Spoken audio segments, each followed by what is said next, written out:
Fellas, ladies, you looking for lotions? You looking for beard oils? But unfortunately, everything you get from mainstream got chemicals in it and it's probably killing you?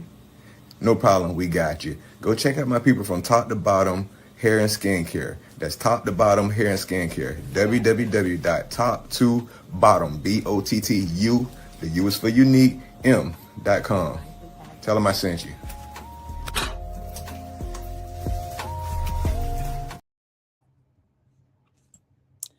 Good evening, ladies and gentlemen. Thank you for tuning in to another episode of Unfiltered Sports, where the refs. Sorry about that. So, where the refs can't save you and the truth gets called. A raw concept, no holds, barred segment where hosts and guests breaks down the most controversial plays, coaching decisions, player drama, and league policies with zero sugarcoating. No PR talk, no safe answers. Unfiltered sports. So let's just since playoffs is here and we just witnessed the college football championship game. Let's hear your thoughts on that game. It was a great game, close game. I was rooting for University of Miami. I was hoping for the upset, the underdog to take that matchup and win. I am huge on underdogs, but much love, much respect, and much credit to Indiana for taking that win by 3 points, I believe it was. Great game. You know what's even crazier about that game, though? There was a lot of missed calls. There was a lot of bad whistles that happened. And the quarterback for Indiana lives 2 miles from the campus of the University of Miami and got denied a walk-on opportunity to the University of Miami. And ironically, he just beat the University of Miami in Miami. That's crazy because you had an opportunity, but you were denied that opportunity. But he didn't take no for an answer. He went to someplace else that took a chance on him, and he became a superstar, and he was able to shine and look at him win a championship for his team. So it speaks volume. Before we go any further into that, though, huge shout out to everyone in the chat. Thank you for tuning in to Unfiltered Sports here on the OG Network. Huge shout out to Out the Pit for tuning in every Thursday night. Just making sure we get the update on the sports and everything, and the trash talk. That's what the chat is for. The trash talk about these sports teams like the Cowgirls and all these other sports teams that want to be it, that they think that this year is their year. It is what it is. But we have no filter here on Thursday nights. We don't care who you are, what you do, what your background is, what team you like. We're going to trash talk everybody's team, and we're going to get over it at the end of the night. But have you ever been a part of a team planning a game where a referee missed a call, called the bad call, even a player being benched for something? What about trades? What about the suspension of the unknown? There's a lot that gets taken into consideration here. And I just find it interesting, too, because we talk about trades here. And in the middle of a basketball game, Atlanta Hawks superstar Trae Young was traded. He left the arena once he found out that he was traded and went to Washington, D.C. to play for the Wizards. That's crazy. Like, nobody's job is safe, like, at all. Like, your job is not safe at all. And it's sad to say it like that, because at the end of the day, if your job's not safe, you have no job security, and you really don't know if you're going to be a part of this team. And it's really up to your performance on the court, your performance on the field. It's really up to your agent to have your back as well. And if you have a decent agent who has your back, you'll be able to land a job pretty quickly somewhere.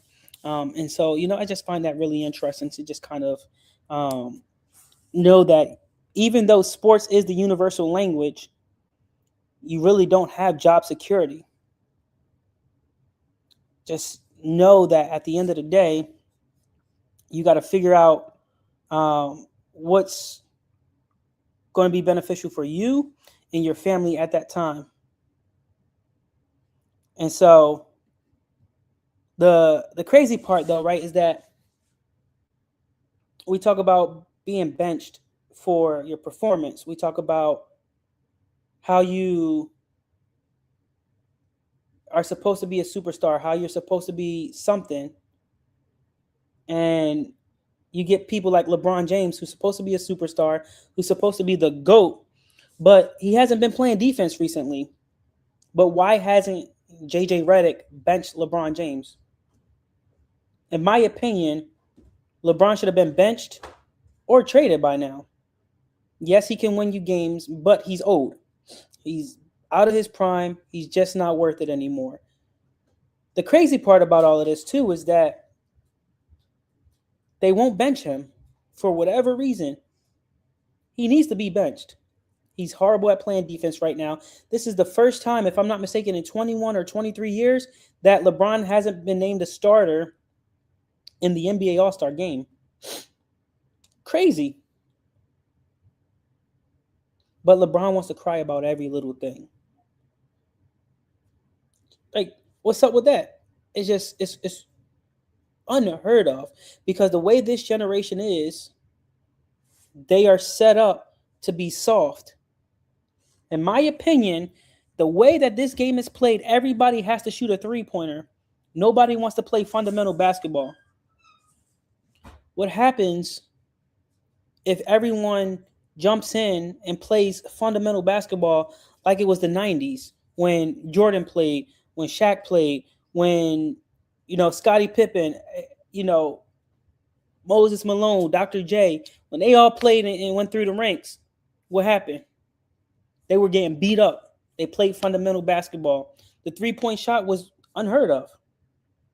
In my opinion, the three-point shot has ruined the game of basketball, and there's talks of potentially testing the waters for a four-point shot. It's going to ruin the game of basketball even more. Yes, they bring in fans, but the NBA is not as entertaining as it was before in the 90s, the early 2000s. To your point in the chat, someone said that they like Anthony Edwards. I respect Anthony Edwards, and I believe that he is a great player, but he is not one of my favorite players. I'm big on underdogs. Iverson is a great player. I like Allen Iverson myself, but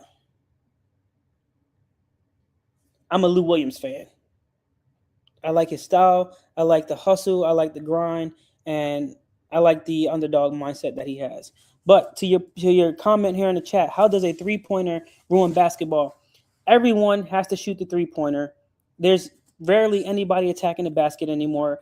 Everyone has to shoot the three-pointer. Everyone has to be able to say, "Oh, I made this three-pointer. I did this. I did that." It's not fun anymore. It's not entertaining anymore. Like,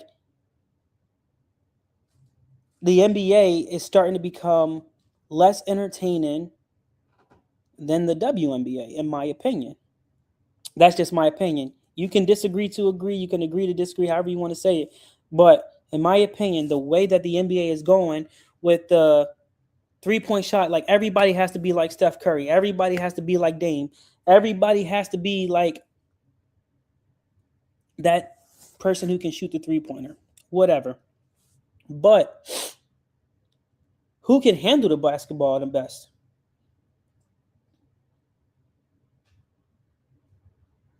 Hey, that's a great point. Spud Webb is a great basketball player. So was Muggsy as well.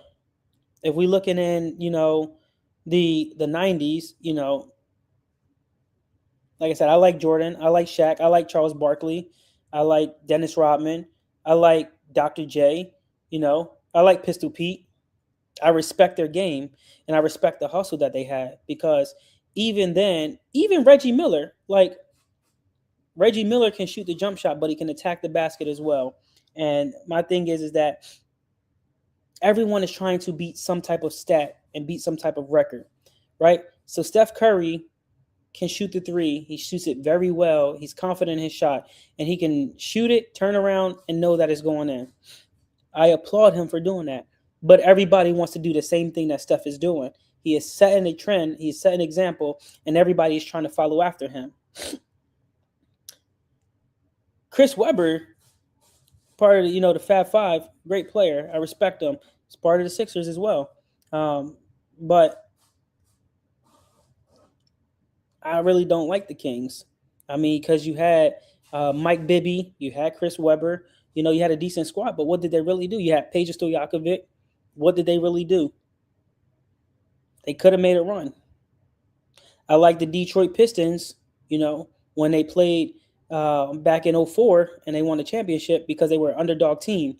They had Ben Wallace. They had Rasheed Wallace. They had Rip Hamilton, who's from Coatesville, Pennsylvania, by the way. So if we got anybody that's from the local area, huge shout out to Coatesville, PA, and, Rip Hamilton for, representing very well to an underdog city.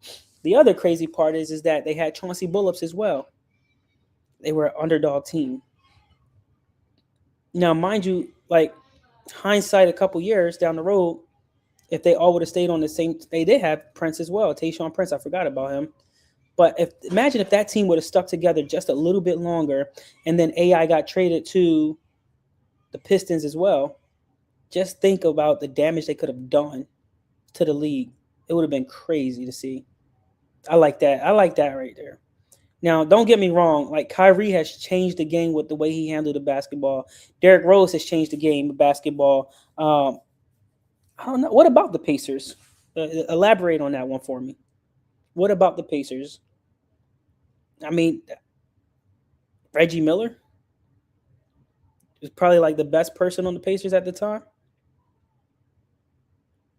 I mean, I just wasn't sold on them. Like, yeah, he scored what?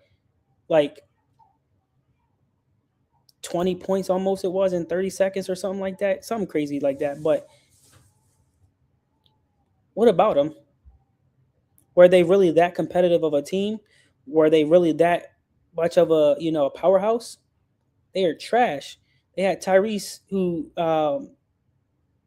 messed his ankle up or towards Achilles or something like that. But they choked. Exactly. They are not the team to beat. They are not really the team to talk about. If you want to talk about them, in my opinion, they're like the Dallas Cowboys of the NBA. Like, that's just my opinion.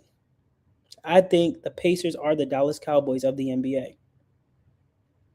I don't hang around their fans long enough to talk to them about if they think they're going to win a championship this year. But I think that with all the hype around Caitlin Clark and Tyrese Halliburton in Indiana, it just brought too much hype, and it just ruined their play, their mindset.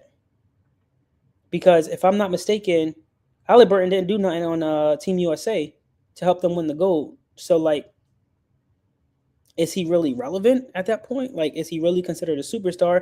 Yeah, he can shoot a three-pointer. Yeah, he can make a crazy basket. But, like, let's be for real. Let's be honest. Is he really the franchise player to lead the team back to another NBA Finals and potentially win? I just don't see it. After his injury, don't see it. Now, if you look at like Yao Ming and Tracy McGrady, that was decent. If I'm not mistaken, at one point Vince Carter joined that team with Tracy McGrady, or Tracy joined the Raptors with Vince Carter. But either way, like, I would have loved to see Vince Carter and Tracy McGrady win a championship together. Now that would have been like epic to watch, and history would have been made there. Like, that would have been crazy. Like, in general, just to see that happen alone. But let's shift focus a little bit from basketball. We're going to go back to basketball a little bit here in a little bit, but let's shift our focus to the NFL, to where you have the NFC Championship game and the AFC Championship game, where you got Coach Mike versus Coach Sean, and then you got Coach Mike versus Coach Sean. Ironic, huh? Was it in the script, or is it for real? I mean, you got what, the Rams versus the Seahawks, and then the Broncos versus the Patriots. Like, if I'm being honest, I would like to see the Broncos beat the Patriots, and then I would like to see the Rams beat the Seahawks, and then I would like to see the Rams win the Super Bowl. But if we're being honest and the script goes the way it's supposed to go, you'll probably see a Patriots Seahawks Super Bowl, and hopefully this time they don't run the ball or they don't throw the ball on the 1 yard line. They actually pass it. That is true. They are blood cousins, and that's the crazy. That's why I said it would be epic if they actually won a championship together. That'd be nice. Like, just think about that. But let's hear it in the chat for your NFL predictions really fast, because I want to bring this as our unfiltered, unpopular opinion here. And who do you think is going to be in the Super Bowl, and who do you think is going to win it all? So let's hear your Super Bowl predictions before we jump back to the NBA, because I got some stuff that I want to hear about from the NBA from you. From you guys. So Super Bowl predictions. Let's hear it. Who's playing each other in the Super Bowl and who's taking it all? I've already told you mine. I honestly think that we're going to see the Broncos versus the Rams. That's my prediction, and I think the Rams win.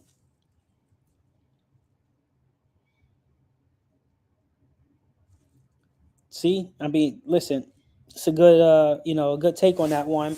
I would love to see Matthew Stafford win the Super Bowl. I honestly don't think I would like to see the Seahawks back in another Super Bowl. I just, after seeing the Seahawks throw the ball at the 1 yard line, you throw the ball at the 1 yard line with arguably the best running back in the game of football, and you throw it at the 1 yard line and get the ball intercepted. And who are they playing? You guessed it, the New England Patriots. But of course, the script had Tom Brady winning, so it really wouldn't have mattered anyway. But, I'm happy that, the Cowboys ain't there. I'm happy the Steelers ain't there because their fans are trash. They just talk a lot of trash as it is. I got honestly, I got the utmost respect for fans who are realistic for their team. Like, you have diehard fans who are like diehard excited about their team playing football, but they're realistic about their team as well. Like, oh yeah, the team is trash this year, but I still support my team. And I mentioned that part because I know a guy that I worked with that I'm really good friends with. He's a Jets fan. Now, I feel sorry for Jets fans because they had to live through Mark Sanchez's butt fumble. They had to live through trading or picking up Aaron Rodgers, and then he got hurt the first play or first drive of the game. It's just a lot that they had to endure and go through, but they stayed true.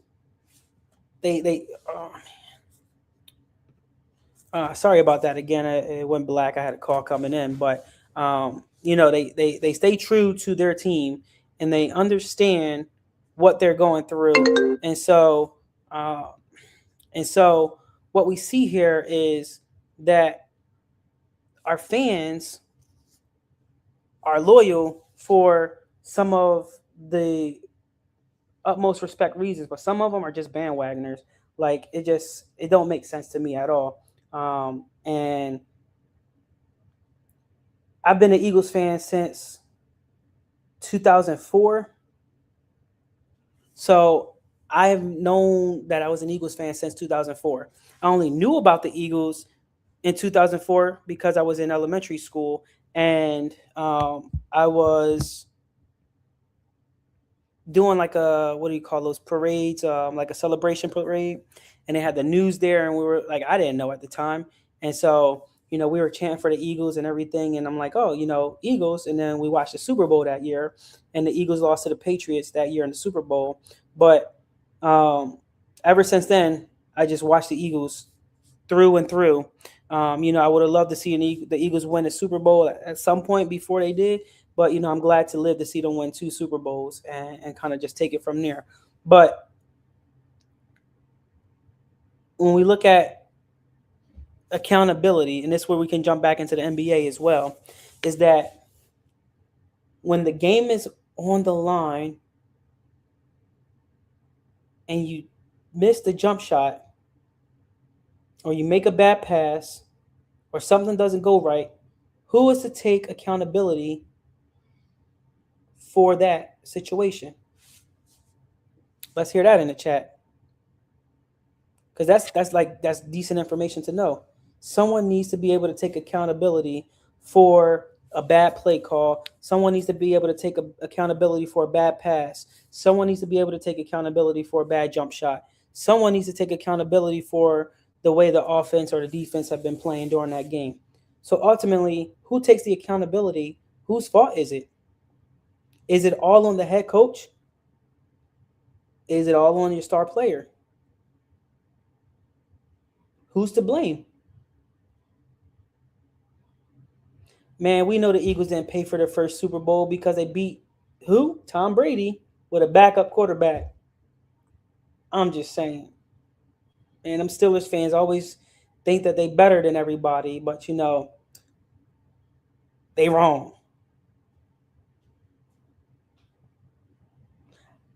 That is true. The head coach has the weight to bear. I think he has majority of the weight to bear, but I don't think that all the accountability and responsibility falls on the head coach, because the head coach brings in a coaching staff to do their job, and he trusts them to do their job. And if that person isn't doing their job, they have to get them out. Prime example, the Eagles should have got rid of their offensive coordinator when they went on a 3-game losing streak. He should have been gone because he hasn't been aggressive. He ran the same couple plays every single drive, and they caught on to it. So in that sense, I don't think it's the head coach's fault. I think it was the offensive coordinator. But I don't think Jalen Hurts sucks. I think he's a good quarterback. I just think that he has been, too inconsistent, because he has had, this will be now 11 offensive coordinators. Hurts can throw the ball down the field. Don't get me wrong. He can throw the ball downfield. He can run the ball. But Hurts is more of an RPO quarterback than he is a pocket precision quarterback. Hurts is more, I say it again, Hurts is more of a RPO style quarterback than he is standing in the pocket and trying to take a hit and throwing the ball accurately. I can't expect a quarterback to do his job if every year he's got a new offensive coordinator. You have to be able to, like, you're learning a new system every single year. That's 11 years straight, if I'm not mistaken. He has to learn a new system 11 years straight. That's hard to do, and I give him the respect. I don't think he's the great quarterback. I don't think he's a bad quarterback. I think he is a good quarterback. The reason I say that is not only because they're comparing his stats to Tom Brady's stats, but I say this because he has led the Eagles in so many different ways to help them win games, and he's put the team on his back because he had to. When A.J. Brown was complaining about not getting the ball thrown to him, what happened? Hurts started throwing the ball, and what did he do? He started dropping the passes. So Hurts had to start looking for other options. Devontae Smith, Saquon Barkley, Dallas Goedert. He got options. So he had to start using his options.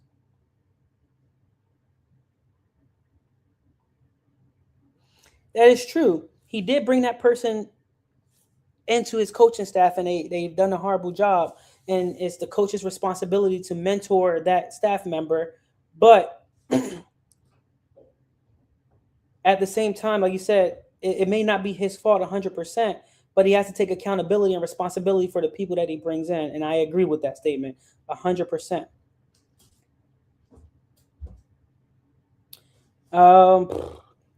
After you pick Jordan, who else would you choose second for your team, and must be from 80s and 90s player? If you count Kobe Bryant as being a part of the 90s player, I'll pick Kobe as my second choice. And Bars Guns 1751, I agree with your statement here, right? Is he good enough for long-term success for the Eagles? No, I don't think so. He does make bad choices, and it is what it is. You have to live and you have to learn. But who is holding him accountable if his play caller is changing every single year? How do you hold someone accountable?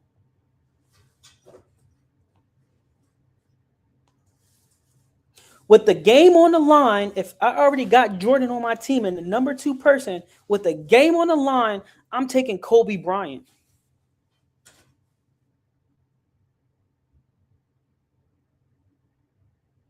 Straight up, I'm taking Kobe because Kobe mimics Jordan's game to a T, but he crafted it better and improved it to have his Mamba mentality. So with the game on the line, injury or not, I'm taking Kobe. Straight up.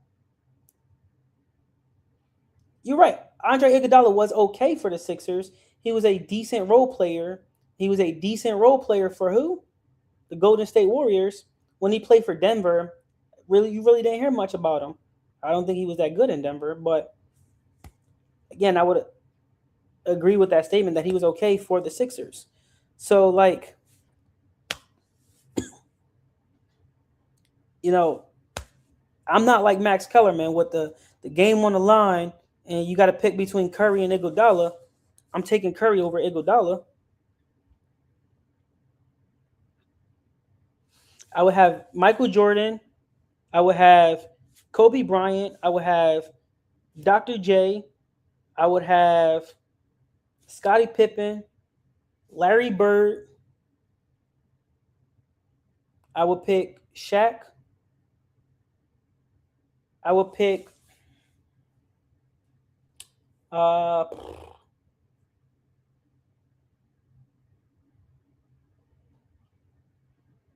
hmm, I would pick Charles Barkley. I would put him on there.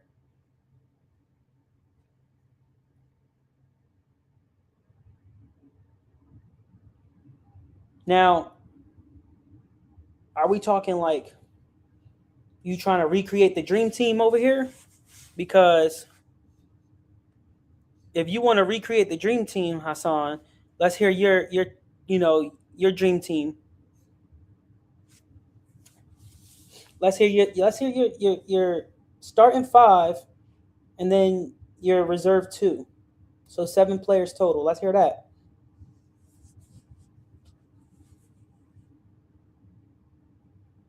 I see out the pit once Shaq. Sorry, once Scottie Pippen, Kobe, and Gary Payton. Those are good choices right there. Gary the Glove, Payton. I like that. I like that a lot.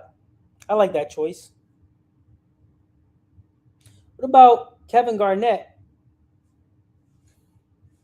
and his partner? Was it Sean Kemp? I would have picked him too.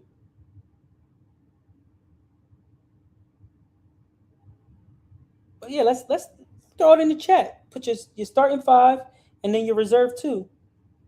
So these 7 players, who you would pick, and according to the question, had to be players from the 80s and 90s only.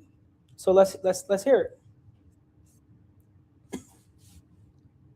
I want to see this one. It's gonna be interesting. So while we wait in the chat for that, while y'all putting y'all little answers in the chat, we're gonna, continue to move on, right?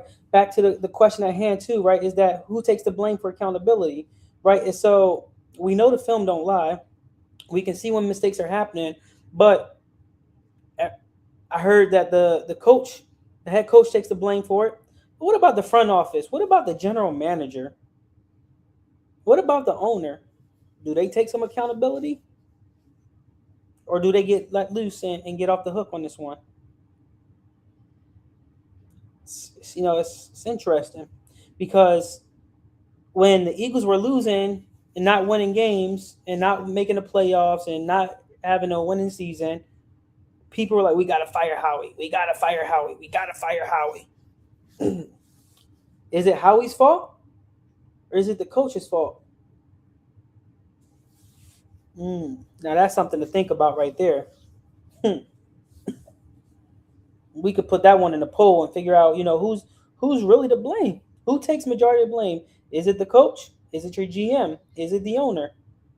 Everybody plays a huge part in that right there. But I'm still waiting for y'all to put your answers in the chat for your starting five and your reserve two for the NBA of 80s and 90s players only. Out the pit took a chance with Iverson. Okay, I wouldn't disagree to that one.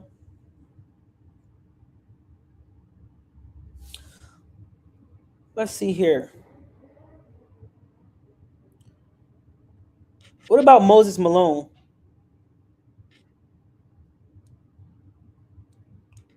I might put him on my team.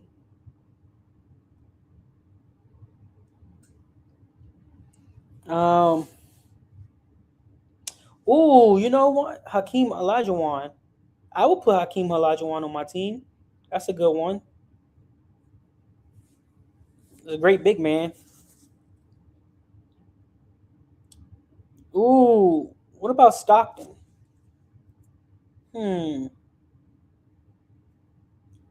or even Kareem.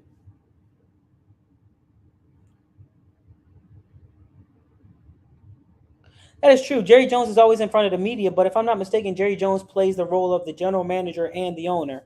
So, his mind, and he's just delusional in his mind, he just needs some help and he just needs some more guidance or whatnot.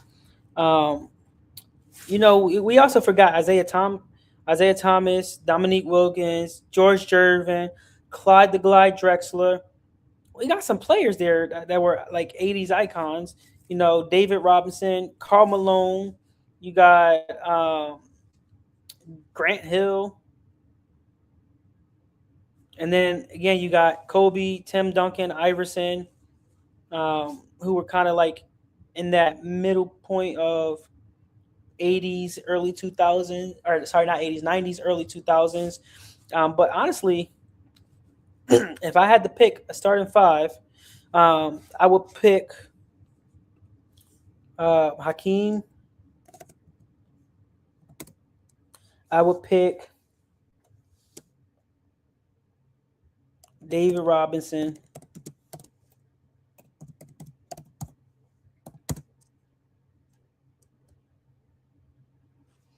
Then I would probably pick Jordan, Kobe,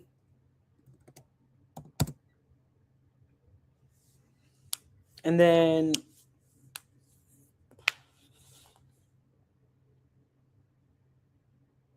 probably put Charles Barkley. And this is not like a any specific order or anything like that. One, two, three, that's five right there. I would also put Iverson in there as well. And then I would put it's a tie for my last one, honestly. I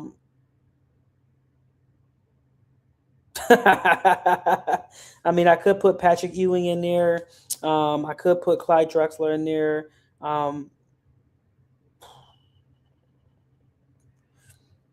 Even John Stockton.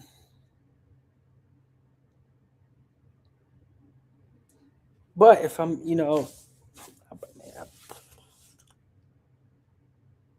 I would go with I can go with Clyde. I'll put Clyde in there. But that's a tie though because it's between Clyde Drexler or Scotty. That was literally the two that I like looking there. So 1, 2, 3, 4, 5, 6. So those are mine right there. Um, no, but it is what it is. Let's see what this one says. All right, Ron's opinion don't matter said Magic Johnson, Kareem, Shaq, Jordan, Iverson, and his grandma. That means if his grandma was a baller, ladies and gentlemen, he must be a baller too. We got to see some film on this one here. Let's get some. Let's get the film rolling for Ron's opinion don't matter. Playing basketball, growing up, I got to see this. He might have been on the Uncle Drew mixtape too. You never know. We got to look closely in that film to see if we see Ron's opinion don't matter. He might be dressed up, and we just don't know. And honestly, I think Shaq might have been portraying Ron's opinion don't matter in the movie anyway. So who knows? That's the crazy part. They in that movie, the character Shaq was playing looked just like Ron's opinion don't matter. So it's funny. Just saying. You can only imagine like Ron trying to jump out there and dunk the basketball, and then he land on his feet, and then he got to get subbed out the game because he talk about, oh, I broke my back, like he was Mike Tyson, spinal. Let's get him out of here, ladies and gentlemen. It's funny, but um, it's it's it's important to kind of know legends and key icon players that key icon players who made a difference in the game of basketball or football, or whatever sport that you follow, right? It's crucial to know these icon players, these legends, because they have made a difference in the game that you watch or play. But let's open this up for debate. I'm going to put this in the chat as well. Who had the best rivalries in sports history? Question mark. I want to know that. Who had the best rivalries in sports history? For basketball, was it Larry Bird versus Magic Johnson? Was it Jordan versus the Pistons? Was it the Bulls versus the Knicks? Was it the Rockets versus the Knicks? But in the sport that you play, who had the best rivalry in sports history? Let's open that one up for debate.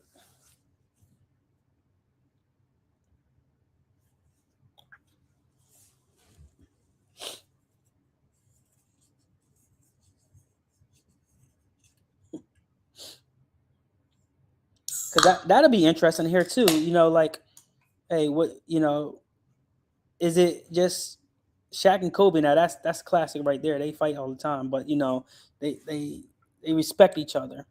But that's a good one. They when Shaq was traded, they were pretty much rivalries. What it could have been LeBron and D Wade, or LeBron and Carmelo Anthony. Who had the best rivalries of all time?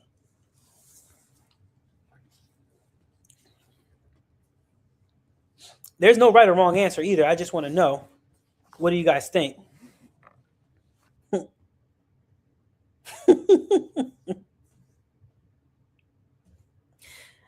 Ron Artest versus Meta World Peace.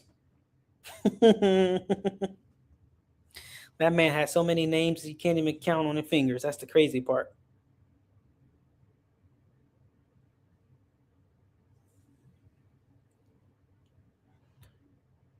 See,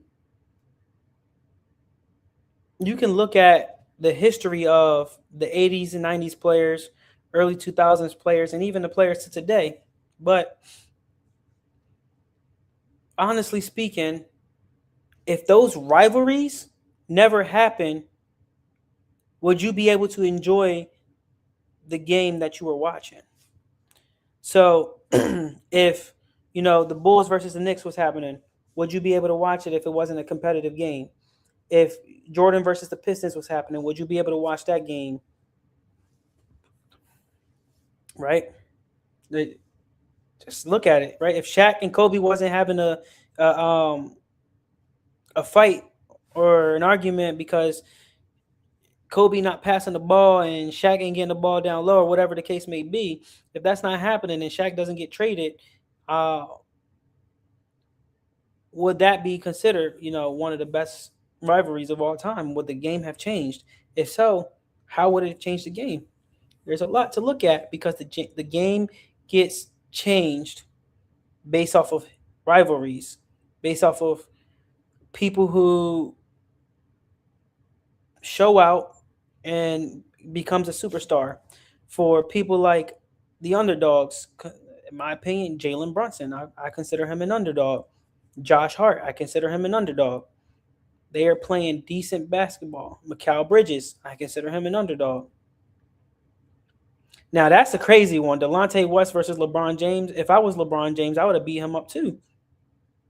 Like, why are you trying to talk to my mom? Like, that's crazy. We supposed to be teammates. teammates. Man, I'm gonna sip my drink. Nah, that's not happening, OG. Nope, not today. Not today. But I want to know if you had to play a sport and watch that sport for the rest of your life, which sport would it be and why?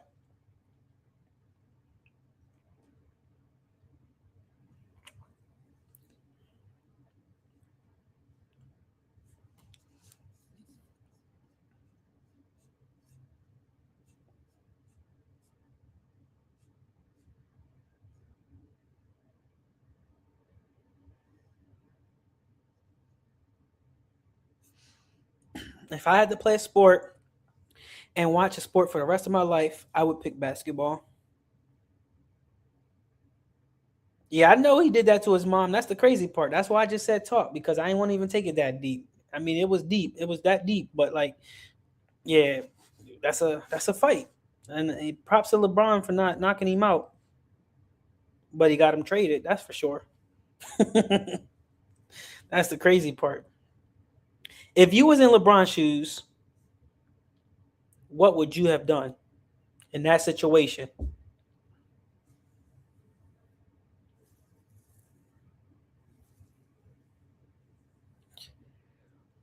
That's a great point right there. If you was in his shoes, what would you have done in his situation?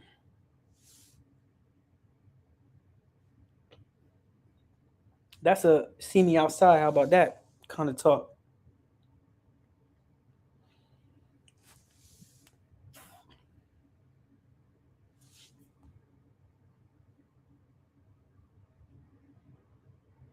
See, I like football, but football becoming too soft. Like I miss the days when Brian Dawkins would come out and knock your teeth out.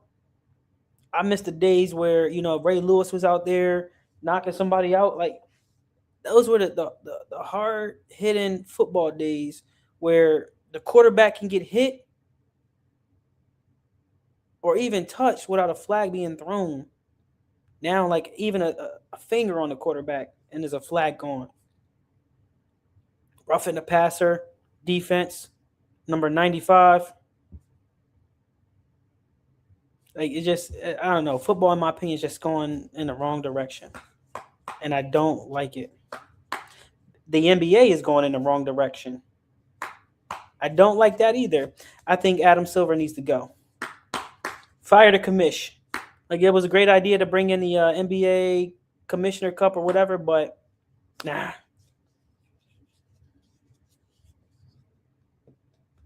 He said women's football. He's wild for that. Um, yeah, except I like basketball, so I will watch the WNBA.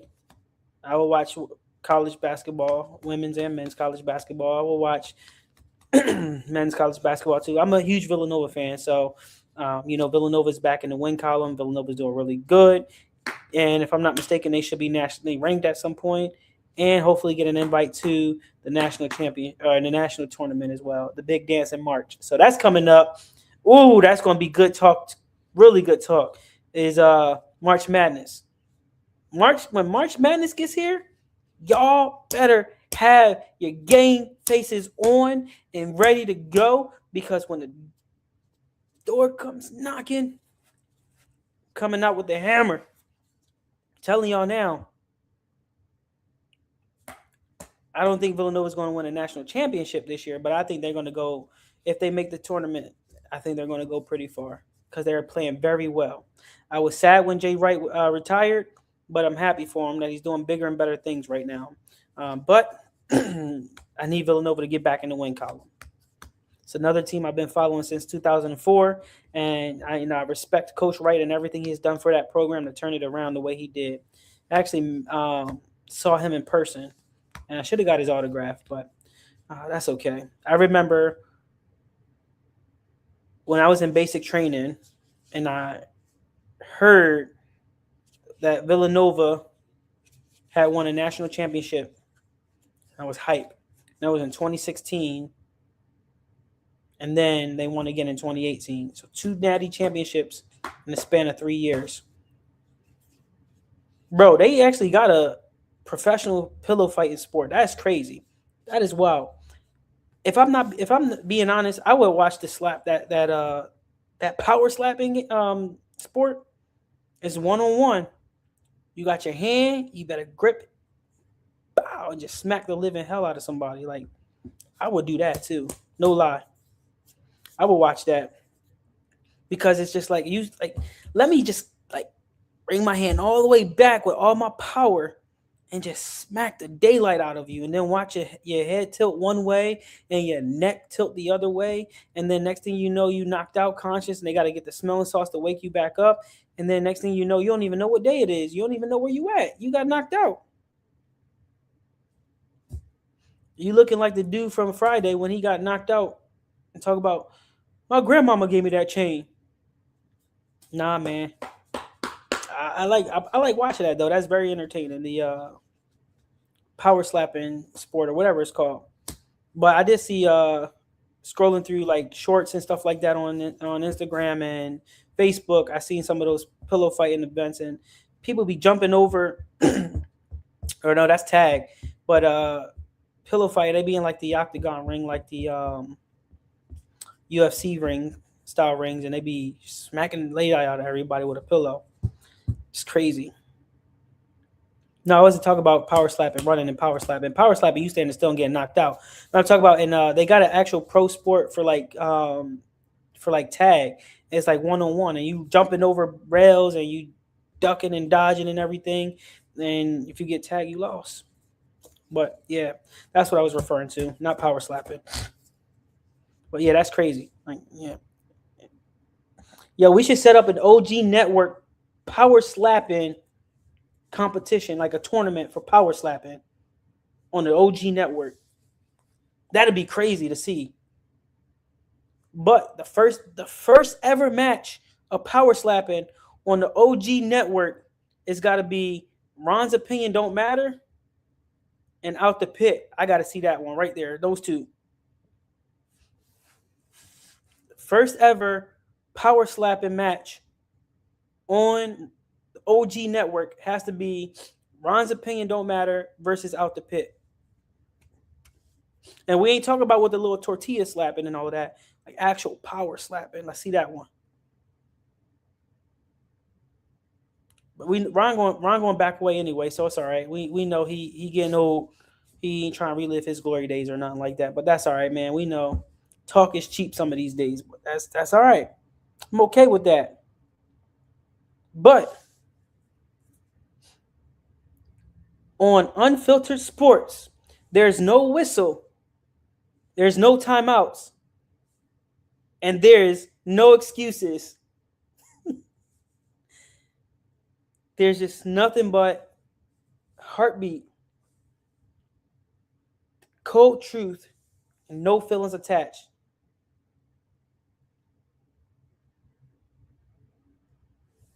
I'm just saying, on Unfiltered Sports, it is raw, unfiltered, no biasness, just your take on what you think about sports in general. I don't want to see Ron's Opinion Don't Matter forfeit already because, that's crazy. But, if he ain't got nothing left in the tank, we'll see what happens. But thank you guys for tuning in to Unfiltered Sports this week. And until next time, you guys have a blessed day. You guys stay classy.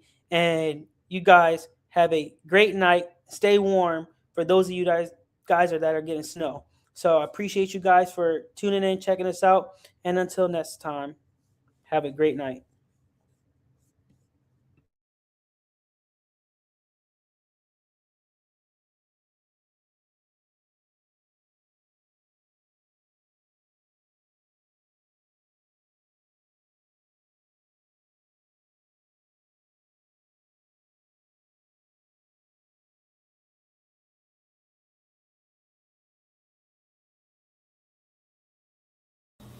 Fellas, ladies, you looking for lotions? You looking for beard oils? But unfortunately, everything you get from mainstream got chemicals in it and it's probably killing you? No problem, we got you. Go check out my people from Top to Bottom Hair and Skincare. That's Top to Bottom Hair and Skincare. www.top2bottom, BOTTU, the U is for unique, M.com. Tell them I sent you.